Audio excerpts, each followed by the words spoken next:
The Indianapolis Colts fell to 0-7 with a 62-7 loss to the New Orleans Saints. Can Peyton Manning really make this much of a difference for this Colts team? Jonathan, I'm going to keep saying what I have been saying. He is a very good player.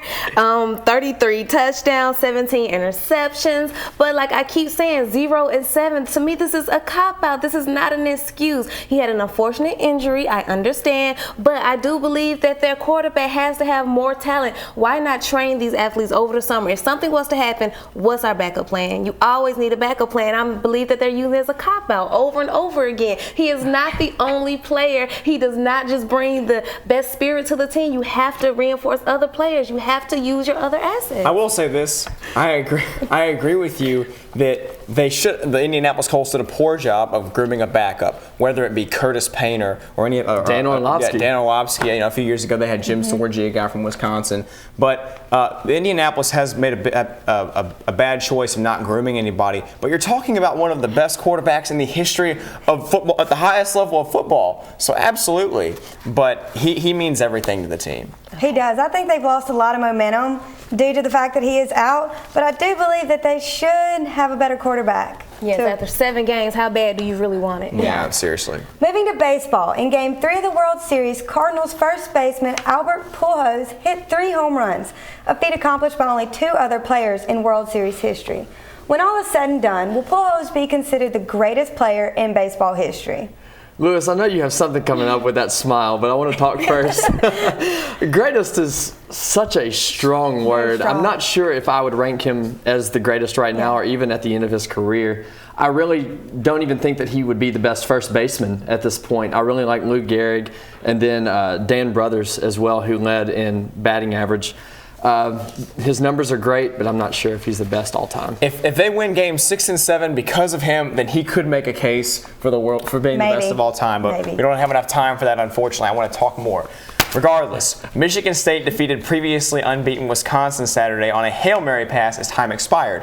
Where does this pass rank among the all-time Doug Flutie's and Cordell Stewart's Hail Marys of college football history?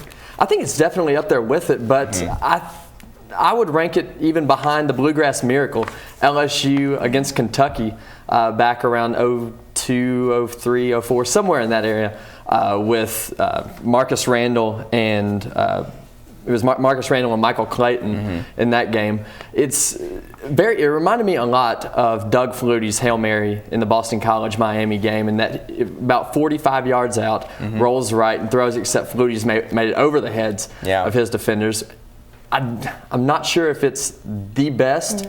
I'm still partial to the Cordell Stewart. You know what? I'm going to give it third place on all time. I'll give Flutie number 1. I'll put 4. The Flutie Hail Mary is one of the most overshown plays in college football history. But the fact is, Flutie's pass, just over 60 yards, hit his wide receiver Jared Phelan right in the chest without any deflections, as opposed to the Cordell Stewart one and the one we saw with Brian Hoyer this past week. I put Cordell Stewart second behind Doug Flutie's because I don't know if you realize this, but you go back and watch that game. Cordell Stewart threw that ball just over 71 yards, even before it was deflected. And then I put Brian Hoyer's touchdown. You mean Kirk Cousins? Hoyer caught it. Well, these are all interesting plays, but hey, it's entertainment, and this is definitely what keeps us going. Absolutely. Now it's time for the matchup wrap-up. Oklahoma at Kansas State. Can the Sooners bounce back from their first loss to hand the Wildcats their first one? Oklahoma, definitely. I think they will win overall. Kansas State playing well but overrated. Oklahoma bounces back. I'm not so sure that Oklahoma will bounce back, but I'm definitely looking forward to see what they can offer this game. I'm not sold on Kansas State either. Oklahoma wins and covers the spread. Well done.